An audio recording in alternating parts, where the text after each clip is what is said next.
Oh, yeah, we're going live on a Monday night. We're going to get your week started off right, ladies and gentlemen. It is me, the bald, foul-mouthed little prick that I am, Piers Austin. And tonight I have a very special guest. He is KrackerJak, the crazy bastard himself, the mad bastard himself. Sorry, I got the names correct. I'm sure he'll hit me over the head with a fucking bat or some shit. But I'm really looking forward to having KrackerJak on. This is a guy who's been in the professional wrestling business for over 20 years here in Australia, has really paved the way for a lot of talent that you see out there on the scene here in Australia today, and is still doing amazing things in the wrestling world in a different capacity now, and we're really going to get into that. But before I bring out KrackerJak, sorry, it's been one of those days, guys, and I'm sure I'm going to get 2 hits for that. But guys, before I get into it, let's thank some sponsors. First up is A-Rock Designs. Now, A-Rock Designs is that company you see all over the wrestling Facebook groups, the wrestling pages. They make custom cups, tumblers. They made me my special CM Punk tumbler that I love. It is absolutely amazing. Keeps my cold drinks cold and my hot drinks hot. You see me drinking it out of it every show. But next up is Signal Studios, guys. So Signal Studios is that recording studio, in Sydney, Australia, that mixes, masters, produces the top tracks you will find anywhere. If you're an independent professional wrestler, you need to get your hands on some new entrance music. Hit up my boy Rafi at Signal Studios, and he can mix, master, produce, and send out a track anywhere in the world. You tell him what you're looking for, and he can make it happen, no doubt. And if you need to get in contact with a band who supply my entrance music, the Cicadas, those guys do amazing work, and definitely check those guys out as well. And guys, look, upcoming on this Saturday at 10 a.m. Australian time, make sure you tune in for the ECW original Kingpin Angel Medina's show, Killing the Business, which airs every Saturday at 10 a.m. Australian time. So make sure you check that out. But guys, without further ado, I'm going to bring him out. He is KrackerJak. What's going on, brother? Oh, hey, sorry, I've just been fiddling with my lamps to get maximum downlighting while you were waffling away. Hello, everyone. Thank you for having me. I apologize if I'm fucked, because I'm fucked. But I'll be fine. I'll carry it through. It'll be okay. That's it, man. That's it. So I apologize for the name slip earlier in the show, mate. It's been one of those long days, as I'm sure you can understand. So... But man, how's everything been, man? Because it's like wrestling in the last few months has really opened back up, and we've probably had a year that none of us would ever expect to ever have had in our lifetimes with COVID and not wrestling. But how is it, to go 12 months not being around the business and not being in contact with people that you were somewhat used to seeing on a semi-regular basis? Yeah, it was awesome. Awesome. As someone who since birth has struggled to function in a pleasant capacity in society, having the whole thing grind to a halt wasn't necessarily a bad thing. I mean, the biggest inconvenience, besides my Wrestle Rock birthday party being postponed by a year, was that I was working on my comeback to active competition. When all this went down, I launched my Bastard TV, my erotic blood nurse self-harm video at the start of 2020. I had the big KrackerJak returning 2020. And then by April, everything was fucked up and closed down, which kind of slowed me down because all my rehab, I needed, gym access to make the most of it for all my injuries and shit. So it did kind of slow it all down. It's sort of picking up momentum now. The business is back open. There's shows everywhere. A lot of regular companies have come back to run shows. A lot of opportunistic new outfits have sprung out of the cracks to have their shot and throw their hat into the crowded ring. I kind of enjoyed a year of not having to talk to anyone, so it wasn't all terrible. But it's fucking happening now, so I might as well be a part of it. Might as well get amongst it and get in there and enjoy it. So. I'm too egotistical to let it go on without me, so here I am. But, being like you started, in 2000, which, to me, I was 18 in the year 2000. So that doesn't seem too long ago, but that's 21 years ago, man. And, breaking into the world of wrestling, back in 2000, what are some of the major differences compared to now to then when you see guys training as opposed to what it was like back then? Oh, Holy shit. Huge difference. Yeah, it's a long time ago. You know, it's even before I had my retirement match in 2017, I already started, you know, hooking up in the ring with guys who were born after I debuted. So it's Wow. oh Christ, yeah. I mean, even after Wrestle Rock last month, as my birthday party degenerated down into smaller and smaller gatherings as fewer and fewer venues would let us party. We ended up just sitting on a nature strip by the side of the road, rolling blunts in a circle. And some child from PCW was like, I used to watch you when I was 5. Dude, you are not making me feel good. I mean, partly, I guess it's validating in an ego sense, but also it makes me feel like 100 years old. The scene has changed monumentally. I think, you know, the internet obviously existed in 1999, but not everyone was on it. Most shows were promoted by a crudely hand collaged poster, photocopied at the local library, and then you'd get to the venue and there'd just be a stack of them at the show because they didn't fucking put them out. Like, oh, look at this. People want wrestling, they'll find it. And, you know, the scene was very much sort of, I speak mainly from a Victorian-centric perspective. The scene was very much, you know, a handful of old-timers from the previous generation, like the guys who, the tiny handful of guys who, when wrestling went off TV and left Festival Hall, didn't go, fuck it, I'm opening a car dealership instead. Like the tiny handful of guys who stuck around to foster the next generation, like George Julio and that. They were kind of running things, and only in about 2000 did PCW, Professional Championship Wrestling, start up. And that was kind of like the first, it wasn't someone whose dad was part of the business or someone had like a legacy connection to the past of wrestling. It was just some cunt who just bought a ring and started running shows. And he got people who'd been around like Kurt Von Schneider and George Julio to sort of help out. But that was when I think people first realized, oh, wait, can any old asshole just rent a ring and hire a venue and start running shows? Shit, I'm some asshole. Where's my dole check? And so all these shows started springing up. And that was a huge change because it meant that sort of people were sort of coming in without necessarily being exposed to that kind of legacy. And it brought new wonderful ideas, and it brought a whole bunch of carny mud show bullshit. And you know, none of that's bad or good. It's all subjective. But it's changed hugely since then. You know, it really, a few exceptions aside, it was a lot of skinny kids in pleather pants doing backflip after backflip and stuff like that. Whereas you go to a show now, there's some top quality athletes, and the whole scene now is so much more connected to territories around the world. Whereas the other huge difference when I started is the other side of the world was the other side of the world, and no one came from over there, and we didn't go. You know, it was really novel to be on a show and like, oh fuck, Marty Jannetty's here or something, just because we had no internationals. Whereas now, you know, pre-COVID at least, there were promotions running in this town that whole business model was bringing in a bunch of assholes overseas and putting them up against our local guys and stuff. So entirely different environment. You never would have thought starting out at a wrestling school in a gym in Melbourne that you could end up at WrestleMania. And now look. Yeah, and I think as well, like you're looking at, you know, both those times, you know, comparing 2021 to say 2000, you know, it was both that peak of wrestling. Like I think it probably started to peak probably a couple of years prior to that, like 97, 98. But, you know, 2000 was probably right in the middle of it. And I think 2021, you're starting to see that now as well, where it's like you're starting to see that peak of wrestling. And I think that, you know, definitely you see a lot of talent that are coming out through now. It's no longer that talent gets signed to a major promotion. Is it the typical Australian timey kangaroo down sport gimmick? It's like, oh, it's just a professional wrestler who is Australian.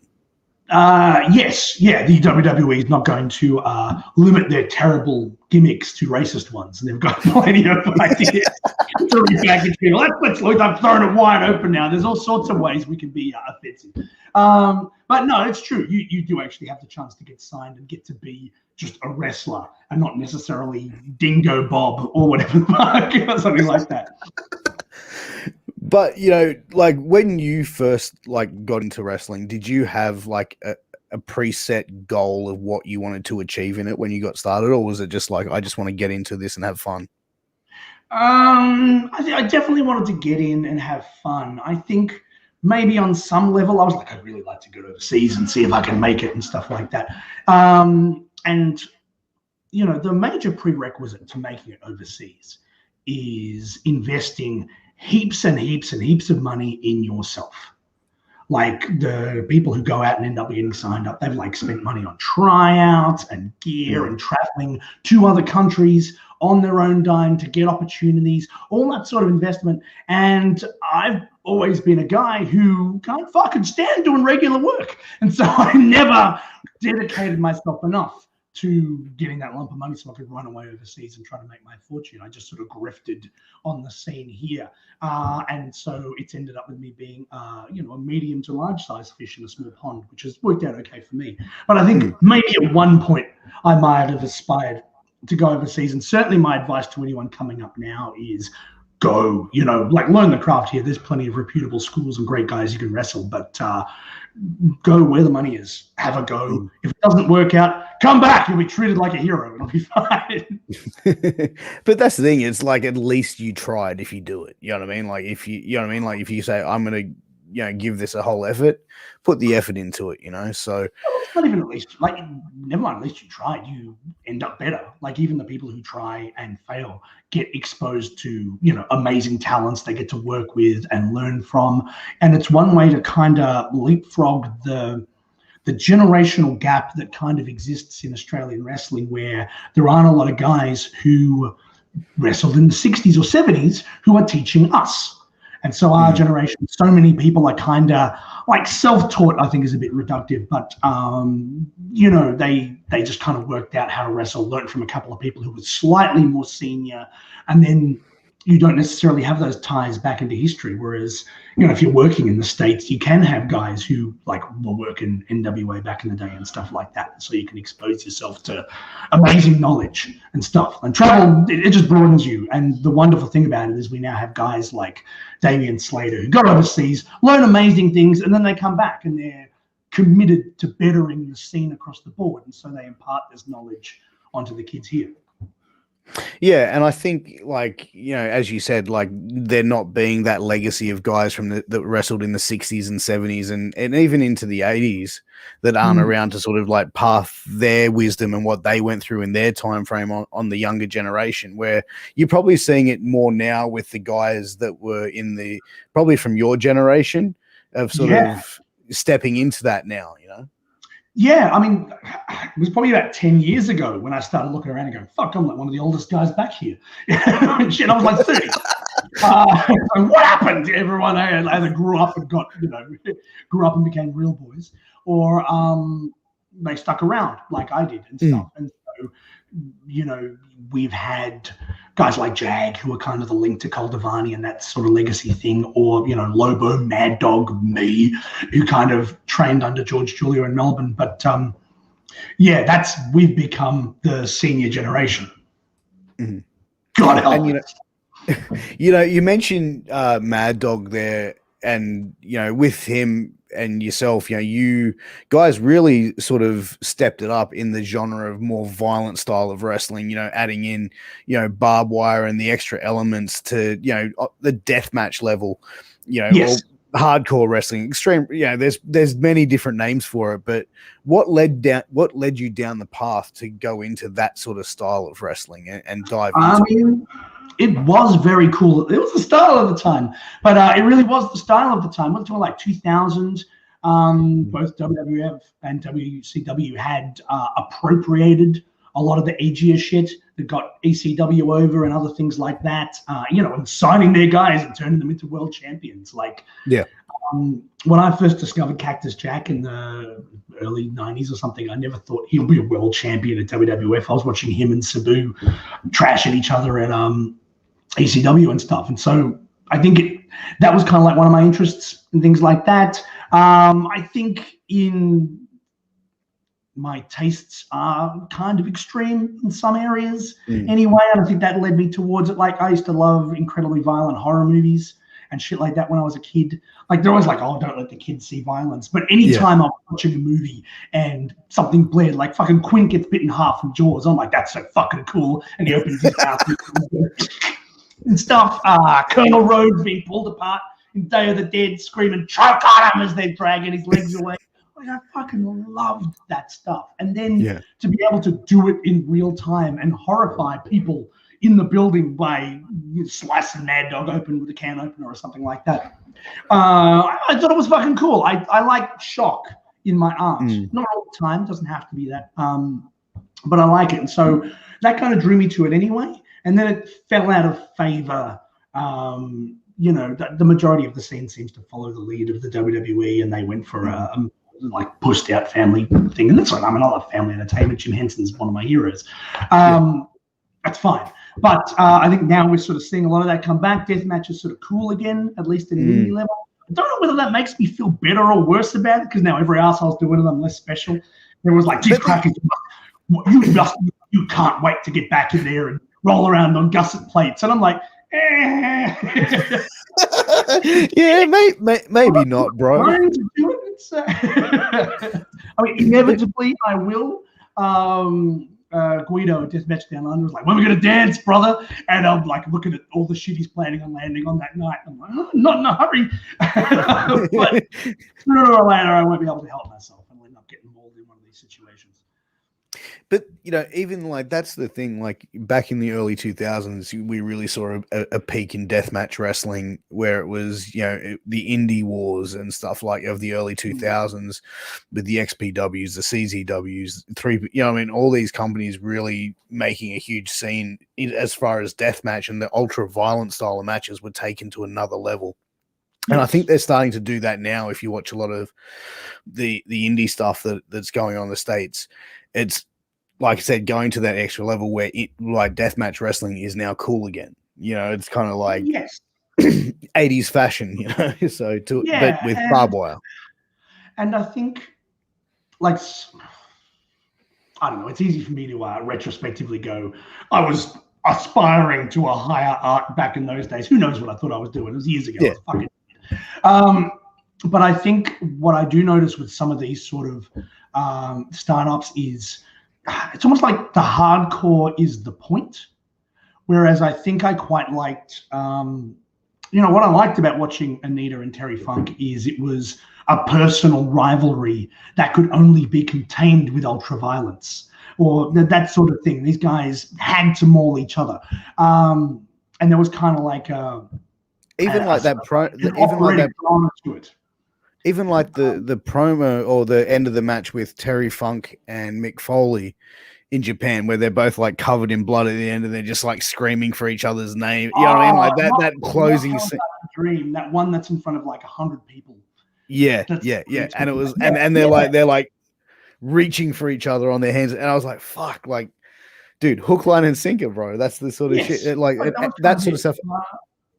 That was kind of like where my tastes lie, because I like long form dramatic storytelling and all that wankery business and stuff. And a lot of deathmatch today, speaking without really doing my research, so don't quote me on this, seems to be a lot of, you know, hey, you, let's fight. Yay. And then they'll fight. And then afterwards they're like, friends forever. Boom. And stuff like that. And I'm like, to me, I find it more satisfying if you fucking hate someone so much. The rivalry is so intense that even if you compete against this person and you comprehensively defeat them for a count of 3 in a regular wrestling match, you will not be satisfied with that. That's not satisfaction. You want to flay the flesh from their bones, and you're willing to risk great personal harm to achieve that. And so that's why you do the death match. So that's kind of like my jam. I don't know whether the audience notices the difference or whether they're just like, oh, wow, those tubes exploded. That was rad. I think different people come into these things for different reasons. And I never want to tell anyone else you shouldn't be landing on that sharp stuff unless you've sufficiently created dramatic tension. People can do what the fuck they like. It's their shit. It's their art. I think it comes down to like I think it comes down to a difference of opinion. Like I think someone who's not used to deathmatch wrestling or doesn't understand the psychology aspect of professional wrestling might sit there and go, oh yeah, cool, that was a good match. But I think someone who is obviously a lifelong fan or someone who's in the business would sit there and sort of be able to pick that apart and say, well, that match would mean more if this story was told right. Yes. I mean, even though half my work in the business is telling other people what to do and fixing things behind the scenes, I'm still loath to condemn people who do it differently. Like you look at something and say, based on what they were trying to do, whether it was successful or not, I think that you can have a sort of sense of absolute. But if you're saying doing it right or wrong, that feels very subjective to me. Yeah, I mean, it comes down to personal opinion, really. So, but you had an opportunity to head over to Japan and wrestle for BJW a couple of times. What was that? Sorry? I only went over to Japan once. Never let me back in the country. It didn't go well. Okay, we're going to get into that. Yeah, no. So what happened? We were all working. I say we, like me and my wrestling peers or whatever, in 2005. We were all working for a company called PWA, Pro Wrestling Alliance, that we'd founded because we all got jack of working for PCW at the time. We were like, we want to run our own thing. Fuck this. And so we gathered around Lobo's banner and formed this company called PWA. The legacy of which is basically the sister fed PWA in Sydney, which is still running today. It's the only one that survived. As part of that, we made contacts through our referee, Daniel Beaumont. He palled up with Madman Pondo and brought him over, and Pondo did a bunch of shows. He did a big death match with Mad Dog at Rowville. I wrestled him at a Chinese restaurant in Tullamarine. That was a lot of fun. And he had a good time. And so he's like, look, if you guys ever come to Japan, I'll try and hook you up with some work. But what we were led to believe is that they had 100% definitely agreed to a feud across a series of shows, Big Japan versus PWA. And so we had jackets made up. Fuck, I was actually wearing my jacket before. It's got like KrackerJak embroidered on it and stuff like that. It's real Terry Gordy shit. And we all get over there. There's 8 of us who are 8 Australians who are in Japan at the same time for this feud show.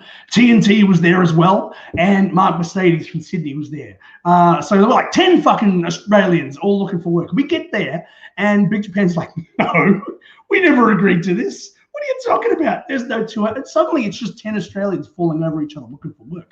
Well, 2 of us had work. The 8 would come from Melbourne were falling over each other looking for work. So it was a real shambles instead. Mad Dog and Jay Andrews just went down to some restaurant Tarzan Goto was booking wrestling at, and they got a match in that. It's still like the stiffest match I've ever seen ever, because they're both trying to impress Tarzan Goto by kicking the fuck out of them. And then every other match on the card is like a Joker wrestler except Ricky Fuji. So they got some work there. I managed to get onto 2 or 3 shows for Big Japan. I missed the bus.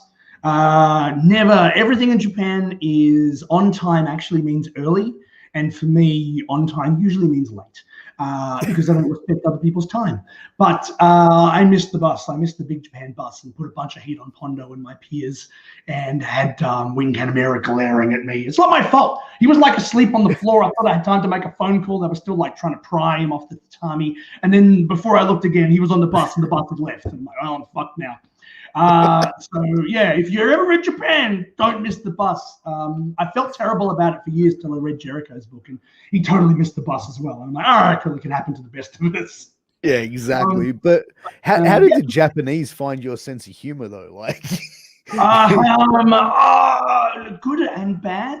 It was like my first time out of the country since I'd moved to Australia. I was born in England, right? Yeah. I moved here in 82, and then I didn't leave the country until 2006 for this tour. So I went fucking mad. I drank so much. My first night in Japan, we stayed in let's see if I can butcher the pronunciation, Asakusa, and the accommodation wasn't open for the first night. So I'm just like, all right, cool, I'm in a strange town. I'll just travel in concentric circles, pop it into the center and spread out further and further and just see what happens.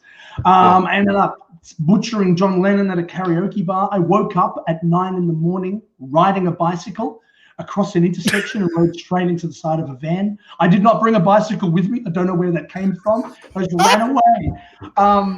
So you woke up and you were like on a bicycle. I was like, then just went boom into the side of a van. Just ran away and stuff. So I basically conducted it myself, like the bucketist of Gaijin, the whole time I was there, to the point where we did an event called Wrestle Expo, which was held on 2 nights in front of, I think it's called the Telecom Building. Godzilla wrestled Mega Gyrus there. If you've ever seen that film. But they set up a ring in this paddock in front of this big building outside of Tokyo. And it was myself and a guy from DDT, whose name I can't remember, versus Mad Dog and a guy from DDT, I can't remember. And I was so alcohol poisoned at this stage because I was, determined to shit the bed on this amazing opportunity. Like I'm just sitting there looking at the grass, and the grass is like moving at me and stuff. I don't think I'm good to wrestle. I'm like, shut up, pussy, you'll be fine. Suddenly my partner comes over and grabs me, and he's like, we gotta go. And I'm like, oh, okay. And so I'm going with him. I'm like, is this the match? And he's going, promo. I'm like, oh, fuck. And so we get out. It's like a ring in a paddock with like 150 people standing in a circle around us. Yeah. And my partner cuts this promo, and I got no idea what he said, but he sounded very eloquent in his native tongue. And then everyone went, oh, and clapped at the end. And then they hand me the mic, and I don't speak shit Japanese. So I just sort of shout, I've been in your wretched country for 2 weeks, and filthy sex workers stole all my money and gave me a sexual disease. And I handed the microphone back, and no one responded. And they've all gone, and then the announcer goes, something, something, something in Japanese, something in Japanese, and everyone's going, oh. He translated exactly what he said. And I don't know how he interpreted it, but I got backstage and Ponda was like, dude, that's not cool. What the fuck? But yeah, I got through that. I had a lot of fun and then never went back, which is pretty much. I went to England maybe like a year after that and did a little bit of wrestling there. And since then, I spent the rest of my wretched life wrestling in this country. How was the UK to wrestle in when you went over there? I did one show for a guy called Dominator out in Oxfordshire. My main takeaway is if you're driving out of London on a Friday night, leave 5 hours early because the traffic is fucked. It was abysmal. And so I got there and I wasn't really sure what to expect. Like the promoter had put himself in some sort of deathmatch main event, and I'm like, oh, perhaps you'd like to check out a match I had with Mad Dog. He's like, Christ, I'm not letting you do any of that here. So I wrestled some young guy. I had a good time. Jody Fleisch tried to fuck on my promo, but then it was really good. He was like, oh, yeah, fair enough. So I just did that one show in a crowded little nightclub. And since then, yeah, I went to the States about 8 years ago, but I was kind of having a little break from wrestling, so I just did some training with Chikara while I was there. And my main takeaway from that is that I am not as agile as those guys are, because it was all well outside my wheelhouse, but an interesting challenge. But yeah, other than that, just wrestling in Australia. Woo! Still, man, that's quite an experience. That's quite an experience, though. Like, from going over into Japan and being shit, like completely shit faced while in the ring. I wasn't drunk in the ring. Hungover. We'll get it. I was just underslept and in terrible condition while I was in there. I mean, and that was the thing is, we were still in a space in 2005 where it seemed impossible that any Australian could make a living overseas. Like we're so far before Robbie Eagle making it to New Japan, or even Gino making it to New Japan, let alone some of our friends who've been signed by the WWE and stuff like that. So I just treated it like a holiday, a working holiday, do some art, meet some people. But the booze was just so cheap there. I went wild on it and stuff. I woke up spread eagle on a rock in a traffic island in downtown Tokyo at rush hour.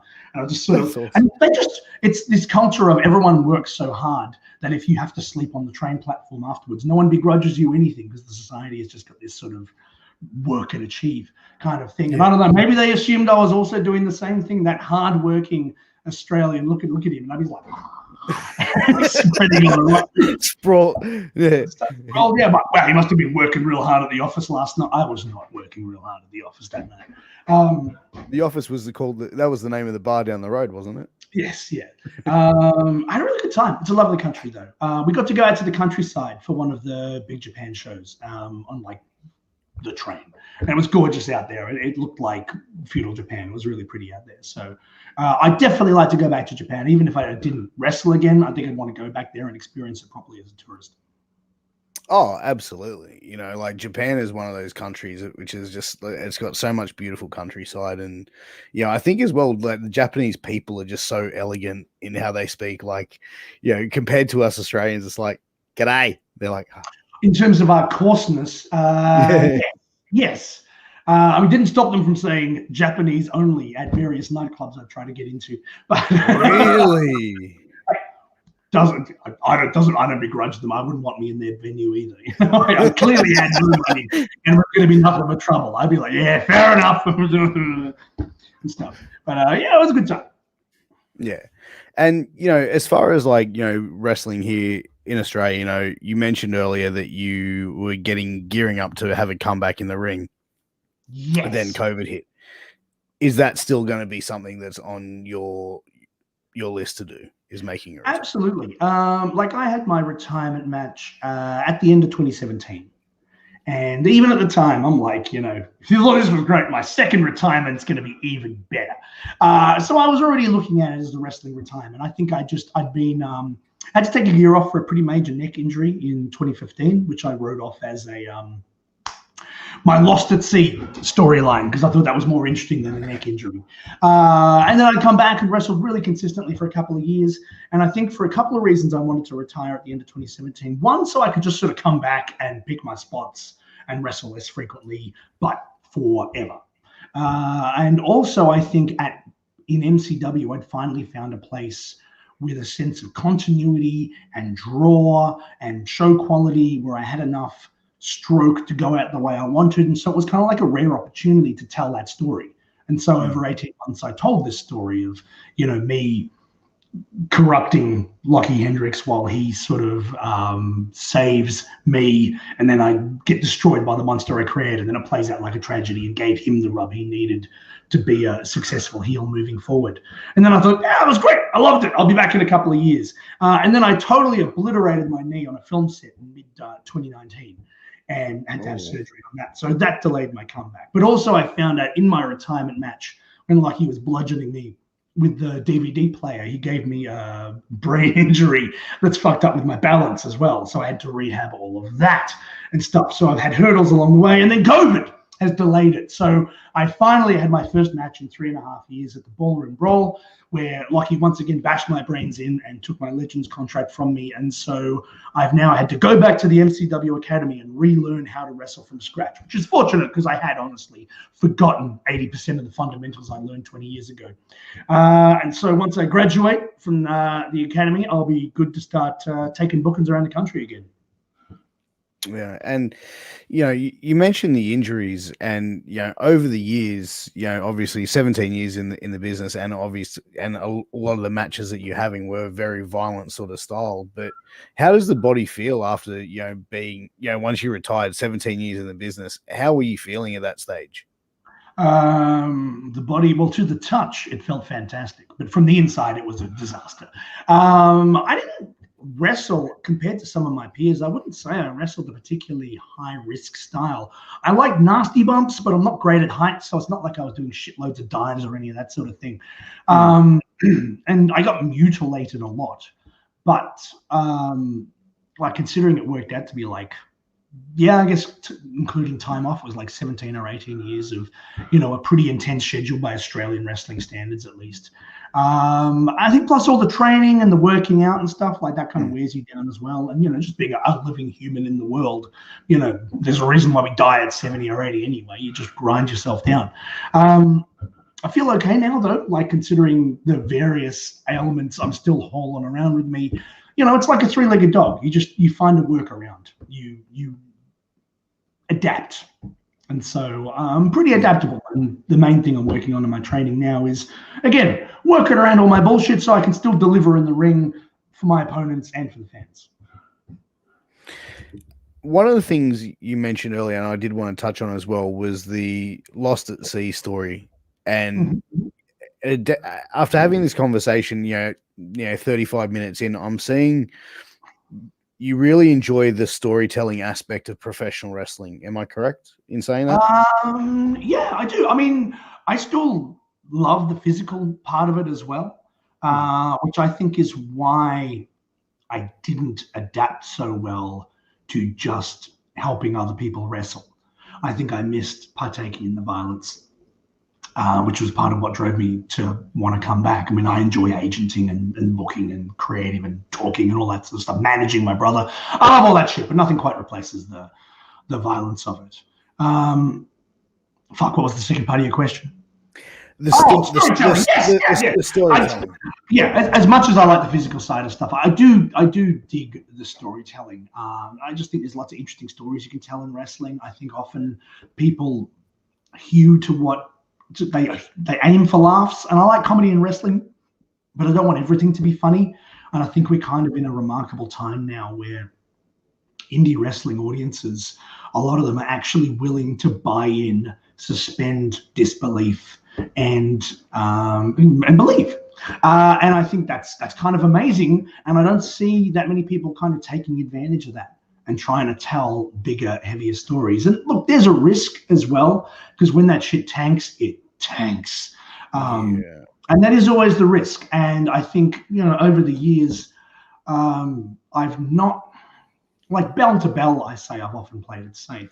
But creatively and trying different things, I haven't. I've had a lot of experiments. And the thing when you're experimenting is you don't necessarily get a whole lot of what you would consider to be success. And so I think a lot of my ideas and experiments haven't necessarily been hugely successful, but then the next one has, because I learned from it. And I really enjoy that. And that's something I always want to keep doing. Like if I'm not telling stories in wrestling, I'll tell it in film, I'll tell it verbally, I'll find some other way to do it. I think creating situations whereby you try to evoke a sense of care in someone who's paid to watch, I think it's challenging and exciting. I like the art of it. And I think the story as well, like a good story line in wrestling can really hook in people that aren't necessarily like always going to be wrestling fans. Like, my wife, for example, and I've told this story on other streams that I've done. I was sitting there watching a match. There was a replay of a 2005 CZW match, Lufisto versus Black G's. And, my wife, who is not a wrestling fan, was sitting there watching the match start. She's like, oh, okay, yep. Halfway in, she's getting more and more invested. Near the end of the match, she's on the edge of a seat, nearly popping for this thing. And I'm like, a good storyline and a good match, putting that story together just pays off so well. And, you can really hook people that aren't even fans. And it doesn't have to be storytelling in the model that kind of gets maligned quite a bit, which is lots of promos and lots of talking and stuff. Like that's part of it too. But also, you can tell interesting, engaging, complicated stories just with two bodies and action and no talking at all. I think a lot of people think storytelling in wrestling, a lot of people I disagree with, think storytelling in wrestling is just the champion comes out and cuts a lengthy promo at the start of the show, and then someone else comes out and is like, oh, you reckon this? Well, I reckon that. And then there's like some painful back and forth microphone passing. Storytelling. I'm like, is it? Sometimes. I love the idea of, that's why watching international wrestling without local commentary is kind of interesting, because you get to, it's just reduced down to the physical storytelling art that I find really exciting and interesting. That's what I love about Japanese wrestling, and I find myself watching Freedoms all the time and different types of promotions that I don't understand the commentary, just so I can really get capture that in-ring sort of stuff that they're trying to deliver on. And a lot of promotions are trying to do that, and I think that's as for a fan aspect, you think storytelling is obviously the promos, the back and forth, and the bullshit. That can be great too when it's well done, but when it doesn't work, it doesn't work, and it's when it's all that stuff and then no good match at the end. I think that's where it becomes a hard sell. All right, you're gonna listen to two assholes talk for ages, and then they'll fight. Yeah, but it's gonna suck. or they'll be in a tag team match first where one's going to screw over the other one, which no one ever saw that one coming. How could my partner betray me? Yeah, I don't believe there are a finite number of stories to be told, but there are some limitations of the medium. And I think sometimes when you get really adventurous or creative, you do kind of butt up against those limitations, because you can tell the most amazing story of hatred and hope and light and dark, and then it still has to kind of degenerate into two wrestlers in their underpants trying to hold each other down for 3 seconds. So there's limitations there, and some people are trying to get away from all the sporting aspects of wrestling, which I'm sure is mortifying to old timers, but there's space for any way to interpret this thing. Oh, 100%. But what's one match of yours that you've had that you believe you guys had a great story that you told in the ring? You know, just obviously the physicality told the story. Is there one of those matches in your career that really stands out for you? I mean, I was very satisfied with how the retirement match with Lockie went, especially considering I felt dead on the day. Like I felt nothing right up to it. And after it, all I felt was a headache because I had my brain smashed in. But as an execution, I was quite satisfied with that. I mean, a lot of that I'd kind of visualized a year in advance, certain moments and ideas I wanted to sort of communicate. So to have that finally land, and anytime you try and tell a story in wrestling, it's fucking hard because it's collaborative art. And as we all know, the problem with collaboration is that everyone else's ideas but yours are shit and they should shut up and do what you say. So it makes it kind of hard, especially when it's not your show. So it was kind of an intense challenge to get that storyline across the line in 12 months, where I'd be like swatting down things that came up to ruin my plans and gripping the rudder like a madman as we're doing my fucking story and stuff like that. And then I think when it finally landed, after 12 months of sort of guiding it, I was like, Christ, and stuff, like a huge orgasm. So I found that really satisfying. I think I was very happy with how the story I told with Mark Williamson at Warzone Wrestling went, where he was the Harvey Whippleman to my Undertaker, for want of a ridiculous analogy. But he kept bringing in his version of Kamala over and over again until I finally got to wrestle him. And we had this amazing bloodbath brawl. Dub stepped it up, even though he was a manager. He brought the physicality and stuff and took a hell of a beating. And then at the end, I turned heel and got down on my hands and knees and let him pin me. And people were like, "Oh, what the fuck?" And they were mortified. And so that was a really satisfying, surprising way to win that. Often what happens is you get the amazing moment, and then it's very hard to sustain that all the way to the end of a story. And we see that at all levels of the industry. You're like, the turn was great, and then it didn't really go anywhere. Or, the payoff sucked, yeah.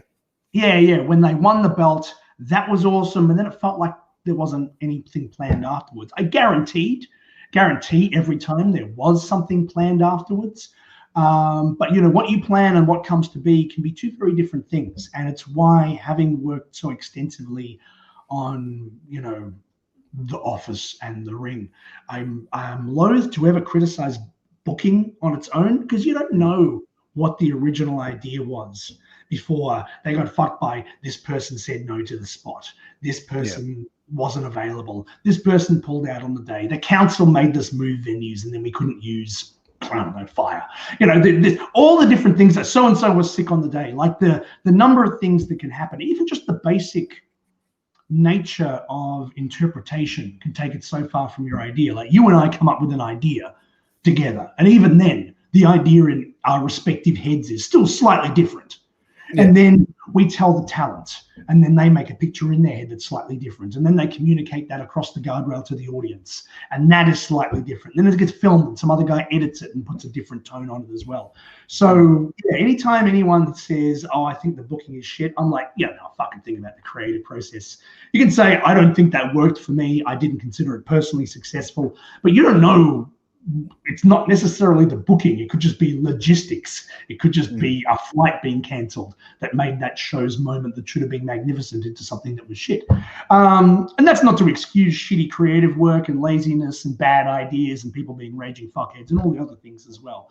But I think, criticizing booking in isolation when you weren't there for the booking, you don't know what it was. I mean, it's and there's so many different elements that go into it that you listed as well. It's like it comes down to how many different talents are involved, what talents are prepared to do regarding, or what management wants them to do. It's two different things, and it's like one little spanner thrown into the roadwork can fuck up that whole chain. Yeah, so much of it on show day is just meeting up and being like, all right, so-and-so missed their flights. This thing's proven to be an issue. They got COVID. This guy's sick. Quick, let's fucking hammer together something else that's going to get us across the line. I'm totally sympathetic to the idea of Eric Bischoff booking Nitro in the car on the way to the venue. I'm like, of course, that's how it went down.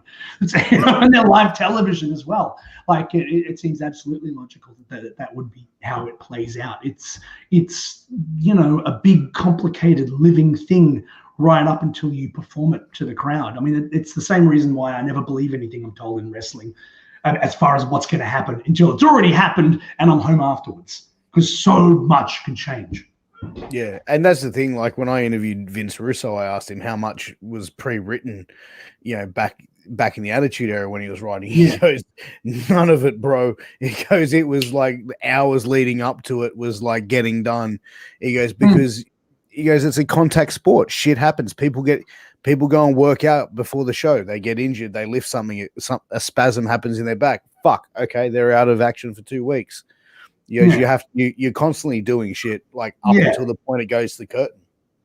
Yeah, I mean, again, collaboration in general is like an endless series of compromises until you end up with whatever the fuck you're putting in front of the audience. And I think you throw in something with as many moving parts and variables as a wrestling show, it very easily gets out of control. Shit gets neglected. There's never enough staff working on it, or there's too many, and then there's too many dicks in the souffle, and it ends up being a big mess in that direction too. I'm astounded any show ever takes place ever. I think everyone that does should be considered a minor miracle. But have you ever had anyone turn around and just say refuse to do business though the right way? Like if you've sat there and you've been agenting a match or even been wrestling a match, and the decision's going right, you're going over tonight, and the guy goes, I ain't gonna lose to him, or is that seen in Australian scene? It happens in any creative endeavor. I think that's pretty standard. A bunch of artists highly strong. And the other thing is in Australia, we're compensated, but no one's really paying shut the fuck up and do what I say money. And so, if it's like the difference between you paying for your house and not paying for your house, you'd be like, fuck it, I don't care what happens on the show, it's a job. But when it's your art and you're compensated, but it doesn't make the difference as to whether you pay rent this week or not, then you dig your heels in. I have, when I've not liked the thing, or I thought it was wrong, or maybe I had some sort of values-based objection, or maybe I just got rubbed the wrong way and decided to be difficult. All sorts of reasons can come up. I'm pretty convincing, and I think I'm pretty good at getting my own way. So in terms of shows I've been running, I haven't had a lot of someone just fucking around and not giving me what I want or being difficult. I've dealt with a lot of difficulty, but not many examples of we have to redo the whole show because they're being too difficult or they're refusing or something like that. Usually there's a viable compromise along the way.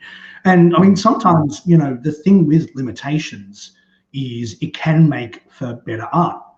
I think sometimes when it's wide open and there's no restrictions, it's almost too many options are available to you. And so things coming up to kind of fuck you can make for better creativity, or limitations. This person will not job before June. They cannot do a job before June. You're like, okay, cool. I can work in with that. That's an interesting challenge. I always think of an interview I saw with Mike Patton when he's talking about how he sets up his various musical projects. Is he looks at the structure that comes with limitations. So he's like, I'm doing Peeping Tom, so they're all 3.5-minute songs. They've got a poppy bent and they can't be too metal. This is the framework within which I can create a thing. Whereas without that, he's like, it's nonsense. It's too many different disparate sources dragged together that can't make a whole. And so those limitations, I think, are really interesting. Physical limitations. I love working with someone who oh, by the way, my foot's broken, but I'm doing the match anyway because I'm an idiot. So we'll work around that. I find those really interesting. I'm always very much, particularly when I wrestle an international, because I don't know them very well, I'll be like, do you have anything you want me to avoid or work around? So you're not risking it for this show out in the underside of the world. Limitations are good. Yeah, I mean, I think as well, it gives you a chance to get better, because it's like, okay, put in a situation. Yeah, I mean, if it's just easy, go out and dare and do whatever, it's kind of easy to fall into that routine of just having the same match over and over again, right? or just having great opponents. Like people are like, I don't want to wrestle him, he's shit. It's like, well, then you shouldn't be at the top of the card if you can't make this work in some capacity.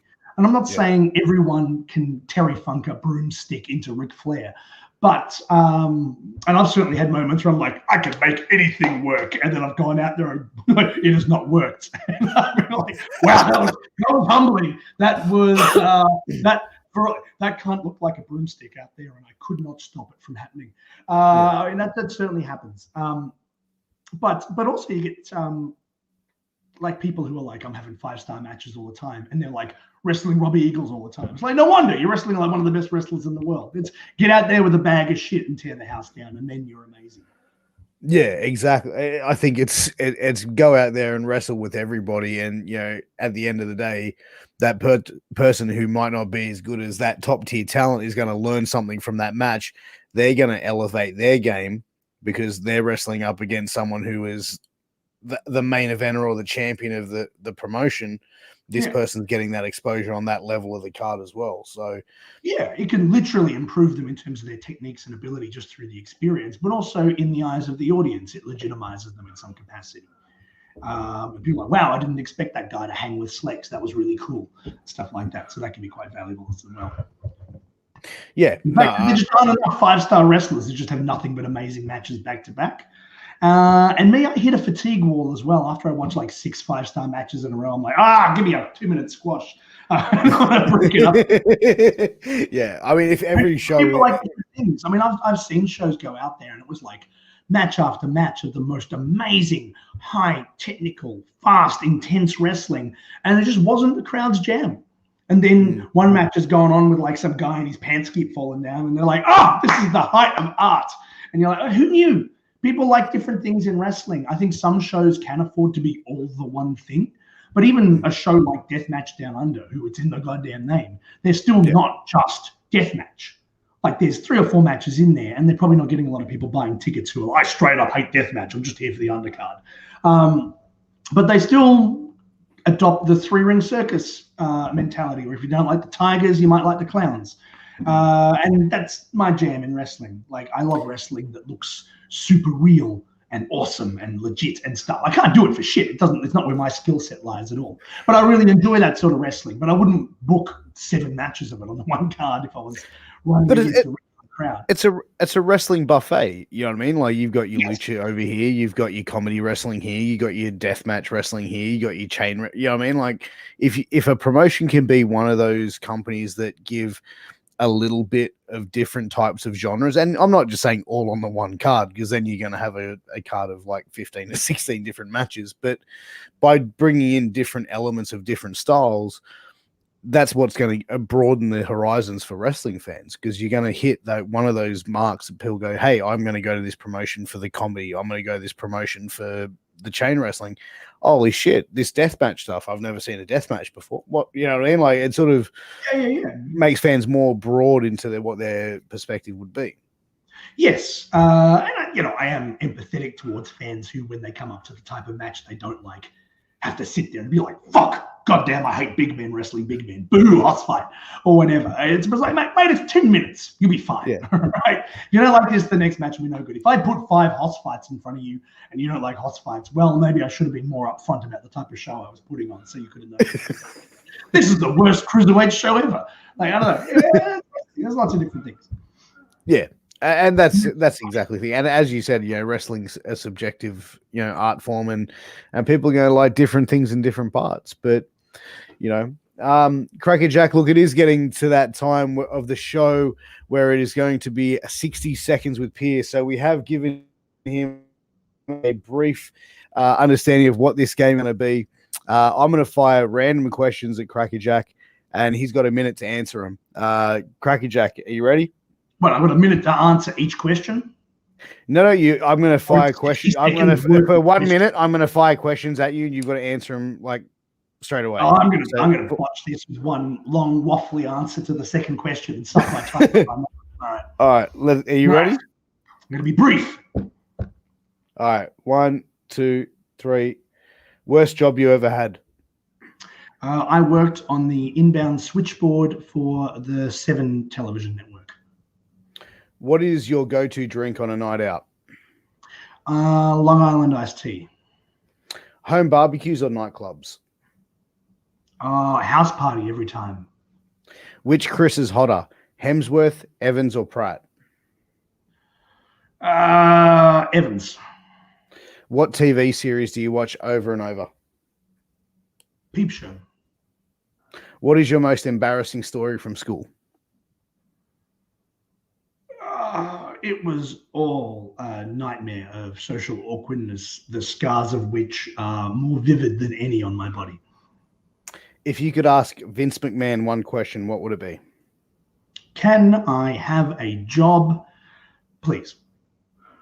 Which politician would you like to sit down and share a beer with? I'm not huge on many of them. That said, I did see Anthony Albanese in shorts at Woodford, and he had pretty big calves. So maybe we could chat about that. Time. There you go, man. Get it. You go for the guy with the big calves, bro. I appreciate it. Yeah, I like big calves, Albo. Nice. Scott Morrison, cheap calves. Get that guy out of office. You know what? I live in a suburb called Engadine, where ScoMo is famous for shitting himself at our Engadine Macca's.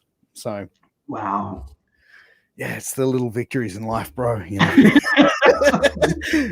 But KrackerJak, look, man, it's been almost an hour, bro, and it's been an absolute pleasure having you on. The hour's just flown by. I'd love to get you on for a part 2 sometime.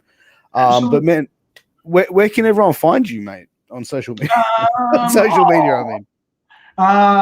In a testament to my age, I can't just rattle off my socials, but I'm on Facebook and Twitter and Instagram as KrackerJak. Track me down, do the work. In terms of appearances, I'll be at the MCW and pretty much anything they're doing as I finish off my back to school storyline, unless of course I get crippled and no graduates. That would be so me for it to play out in that way. I'm doing lots of stuff with my brother Gore, who I haven't taken the time to shill at all tonight, which is disgraceful. I'm a terrible manager. The management is a shoot. For anyone who's wondering, I literally manage his career in the hope that it does better than mine. So I'm managing him all around the place. He's wrestling at Victoria Pro Wrestling in their debut show this Friday night out in Strathmore. We've got Deathmatch Down Under coming up. There's a double header where my brother will almost certainly kick the Christ out of everyone and win the Deathmatch Down Under championship. We've got Wrestle Rock coming up. I'm so stoked that Wrestle Rock's back and looks like it's going to be running more frequently. I'm the champion, even though I'm retired. What sort of shambles event are they operating there where I was able to do that? So I don't know if I'm going to defend the title. I'm hoping for some sort of bogus Freebirds rules where I'm just like, go do the dirty work for me. And he'll mash people. But we'll be hilarious so people won't mind. It'd be awesome. Coming up a good beer weekend on the 15th, then at the end of the month again on July 31st. There's some other booking I've taken, and they're sitting at home right now going, say the date, you fuck! But I can't remember. It's Deathmatch Down Under, Wrestle Rock. I'm sure there are other ones, but they're not jumping out now. Basically, I'm a massive slut with no real sense of value that I should have and preservation of my own dignity. So if you just throw a handful of pineapples at me, I will come to your show. I took a booking at a wedding where I came out and attacked the groom and wrestled him in a Bret Hart costume. No. I am for sale. People are always like, would you ever sell out KrackerJak? I'm like, fuck, I've been on the market for 21 years. I just haven't found a decent buyer. So instead of selling my soul in one giant chunk to Vince McMahon or Tony Khan, I've instead sold it over 21 years in tiny little pieces for pineapples to shitheads around the country. And so I'm going to keep doing that until it runs out. Wait, hold on a second. Did you really crash someone, like get booked for someone's wedding? I did. To beat up the... I was hired by the best man, I think. Wow. And they got me a rinky-dink Bret Hart costume that I still have somewhere. And I came out and did a dumb speech about I'm going to make sure this wedding's the best there is, the best there was. And so then I shoot, tap out the groom. Test of strength. I'm like, how strong is he? He wasn't as strong as me. And then put over the bride in the same test of strength. Oh wow, that is awesome, dude. Yeah, But all those gigs, children's birthday parties. I'm yet to do a funeral, so that's one I would like to sort of knock off the list at some point. Jesus, book KrackerJak for your funeral. Yeah, we'll do. We'll get the Bluesmobile. I'll tow the coffin out of there like Boss Man and Big Show. It'll be fucking rad. Yeah, all those sort of things. I'll be anywhere you make it worth my while, frankly, because I need the money. Well, there you go, guys. Make sure you book KrackerJak for your future funerals, weddings, And bar Brother mitzvahs. Gore. And Brother Gore. You get those great. And get the brother Gore as well. But we'll work on getting KrackerJak back on the show again very soon. Man, thanks again for coming on the show. It's been an absolute pleasure talking to you. And guys, thank you to everyone who tuned in tonight, watching Shit Uncensored. Guys, make sure you keep an eye out for our upcoming shows that we got coming out in the next few days, which you'll see some stuff coming out on our social media. So keep an eye out for that. But guys, take care of yourselves. We'll catch you next time. Peace.